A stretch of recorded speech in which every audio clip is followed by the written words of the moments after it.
All right, welcome. Here we are with lesson number 65. We're going to begin today lying on your back. You have your head support on the bolster, knees bent, feet flat on the floor.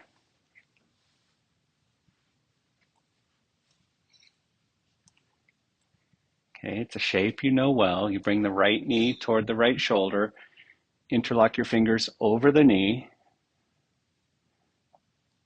close your eyes, sink into the moment, sink into your heart and mind, and then the shape.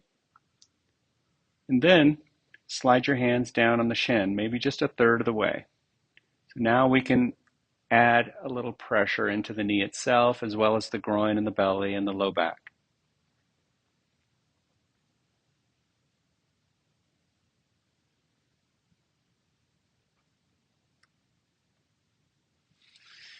Lesson number 65.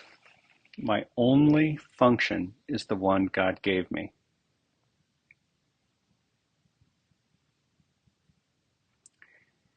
The idea for today reaffirms your commitment to salvation.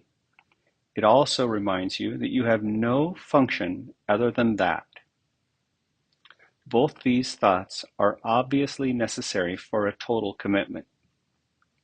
Salvation cannot be the only purpose you hold while you still cherish others. The full acceptance of salvation as your only function necessarily entails two phases: the recognition of salvation as your function and the relinquishment of all other goals you have invented for yourself.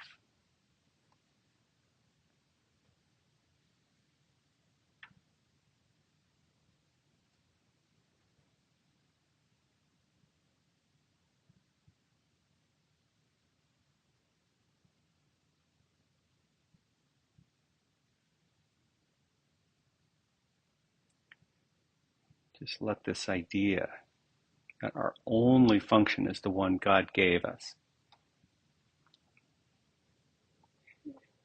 It's a strong request to relinquish all other goals we have invented for ourselves. Sink into that thought, sink into that idea. And if we're really honest with ourselves, it gets a little scary because, oh man, it's asking me to let go of my other goals, my career goals, my family goals, all the things that I've been conditioned to do over the years to put food on the table and provide for myself and go do all the things that money can buy and all the things that I want to enjoy doing. It's a gentle, gentle process where we relinquish those worldly goals for the one goal we hold in spirit, in truth.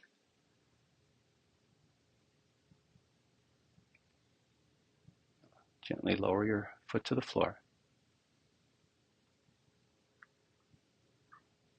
Bring the left knee toward the left shoulder. Interlock the fingers over the knee. Settle into the shape. Let the shape and the sensation speak to you. Get to know it. Slide the hands down on the shin a little bit. Add the compression to the knee. The shoulder blades can slide down the back just a bit. Shoulders away from the ears some. Elbows in near the sides. Feel the healing impact of the compression.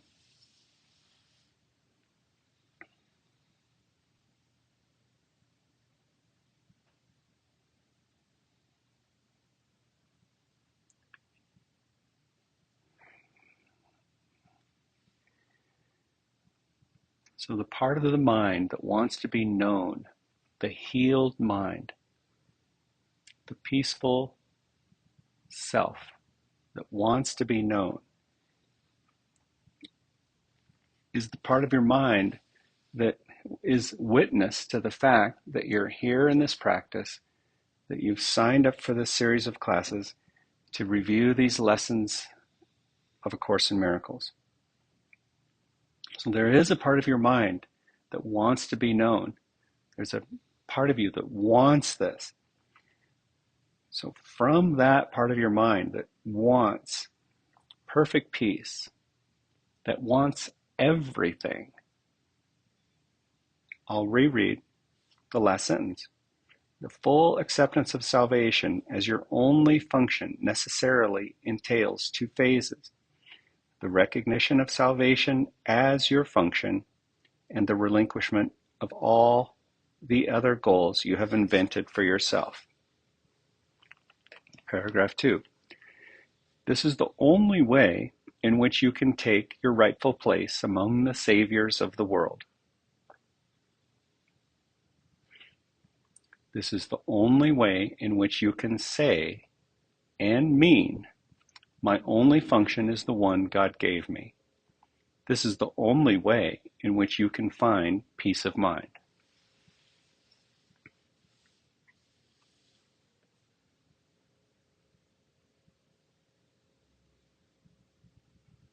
I love the line here about taking our rightful place among saviors of the world. Nothing would make the Buddha smile more, or nothing would make Jesus smile more than to take our seat among these great mystics.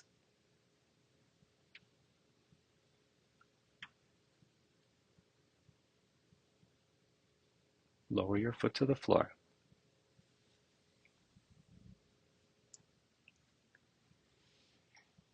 Okay, now we'll push the bolster out of the way. Lie on your belly. Turn your head to the right. Have your left cheek on the floor, hands back by your sides. Toes in, heels out. Now you can always support with the hand, somehow supporting the shoulder to the side in which your head is turned, if it's too demanding on your neck.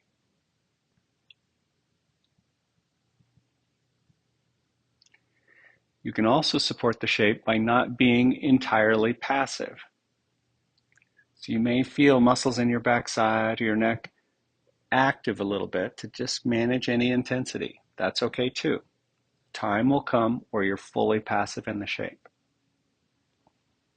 Just let the shape work for you.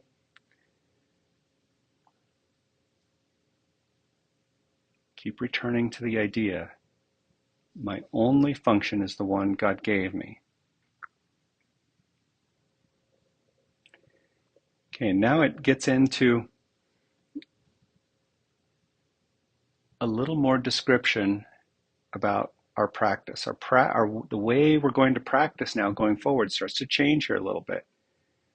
It says, today and for a number of days to follow, set aside 10 to 15 minutes for a more sustained practice period in which you try to understand and accept what the idea for the day really means.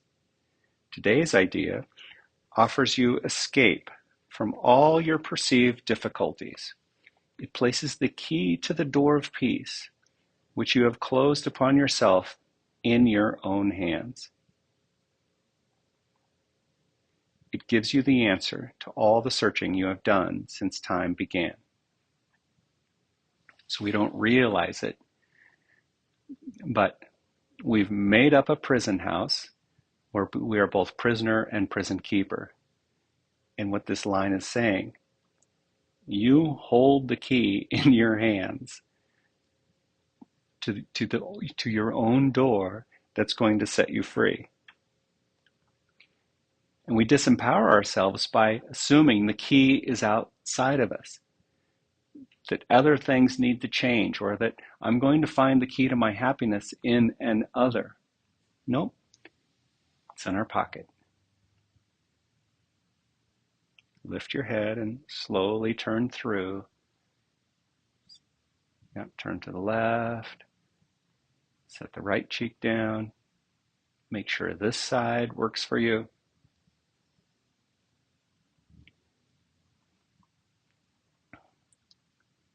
The way the yoga works is that we enter in to the sensation that can be a little bit frightening, right? Or a little bit scary, or a little bit unknown. We enter into these sensations that we've been conditioned to avoid. So we enter into them safely, kindly, slowly, and appropriately, and we come to them with peace. The whole system is expecting fear. We come to the shape with peace, and then the shape itself induces the peace. And this is how we break free of the cycle of fear and pain. One induces the other. And now we break free of that cycle. We make a little entryway into it, and then we get into the healing cycle where peace induces peace.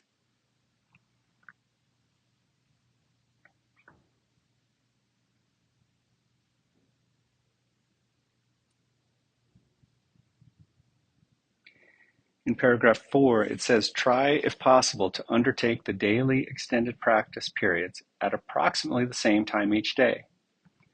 Try also to determine this time in advance, and then adhere to it as closely as possible. The purpose of this is to arrange your day so that you have set apart the time for God, as well as for all the trivial purposes and goals you will pursue. This is part of the long-range disciplinary training your mind needs so that the Holy Spirit can use it consistently for the purpose He shares with you. We make room for God.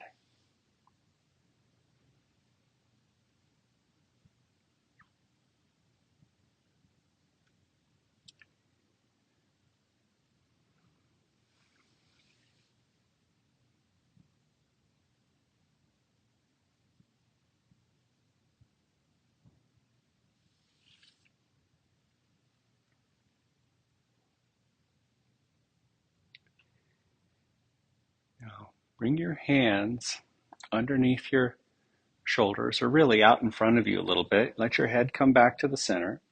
You're going to push yourself up, and this is a shape that's often referred to as cobra, but it's a different approach. If you look at Lisa here, her elbows are mostly directly under her shoulders.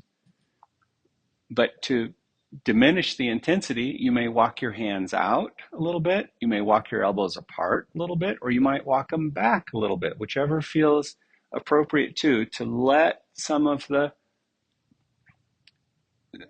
intensity of the curve of your back be released, torso toward the floor some. Find a place where you can be fully supported in the shape. Your spine passive, your hips and buttocks passive, even the neck and head passive.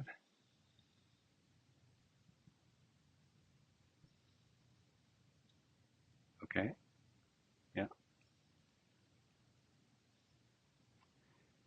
If it gets to be too strong or intense anywhere in your back, lower yourself down a little bit.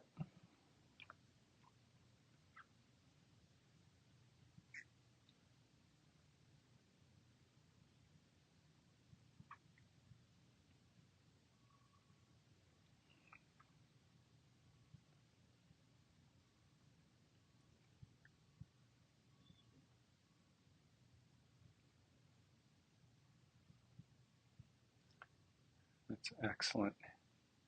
And that's enough. Now slowly push yourself up to all fours. Knees wide, heels apart, toes in. Good. Now, your hands can walk out in front as you move your rump into the space between your heels. The chest and the belly sink toward the floor. Let your head and neck rest. Now, if you have a knee issue, then your shape is not going to look like Lisa's.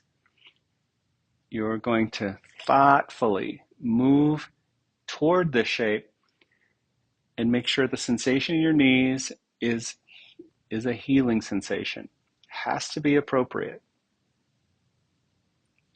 If it's too demanding, then all you do is lie on your back, bring your knee back to your chest. The same idea, but with less demand, a kinder relationship with gravity. Now soak the shape up here. Again, if it's too intense, come onto your back, knee to chest.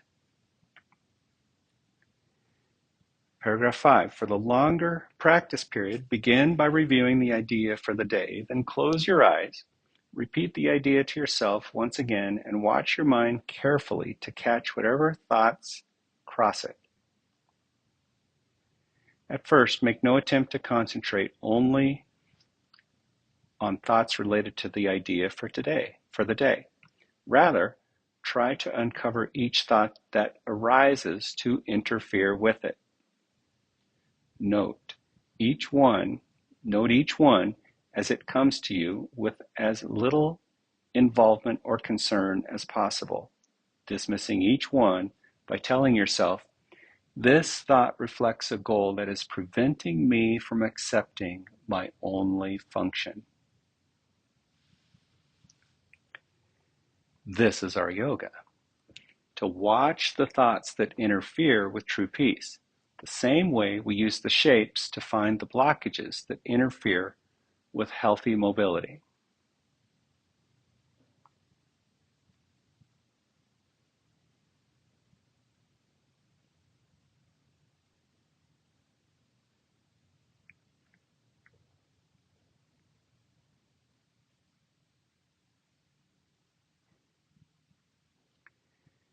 Observe the blockages in your body, observe the blockages in your mind.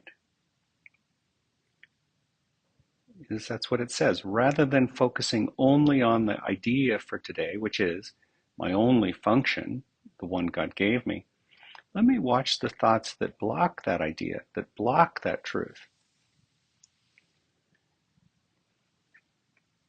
And then we uncover them and we say, this thought reflects a goal that is preventing me from accepting my only function, peace and happiness.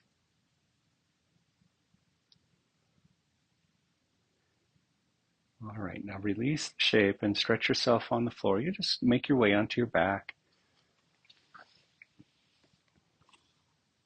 Yeah. Have your knees bent, feet on the floor for starters, head on the floor, arms at your sides. Just feel the shape now.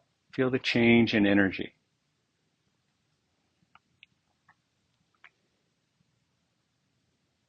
It says, after a while, interfering thoughts will become harder to find.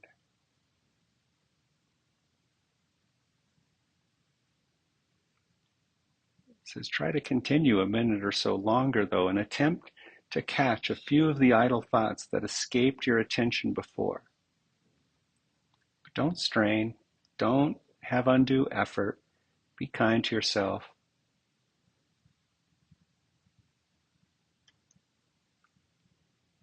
And as we clean, we really are cleaning and purifying our mind. It says, on this clean slate, let my true function be written for me.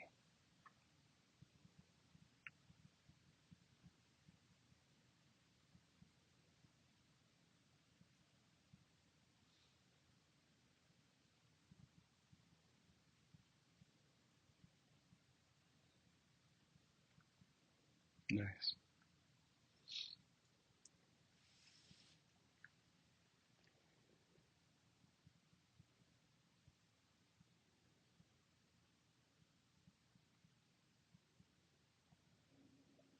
Now stretch your legs out. Give yourself room to stretch your legs out. Put your hands and arms wherever they're most comfortable and helpful.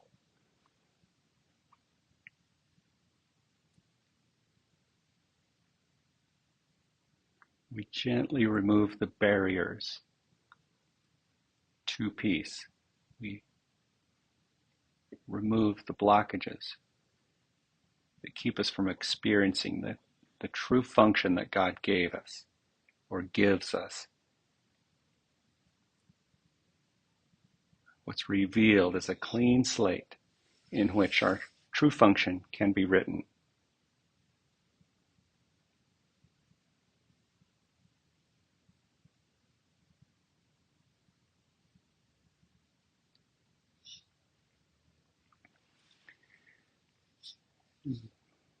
Gently roll onto one side, and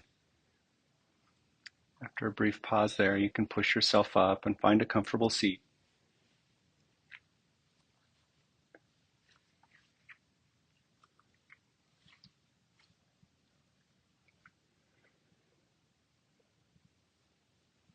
And close your eyes, settle into your structure, settle into this present moment.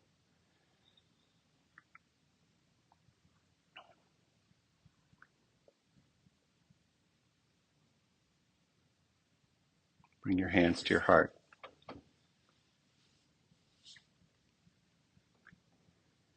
My only function is the one God gave me. I want no other, and I have no other. Namaste.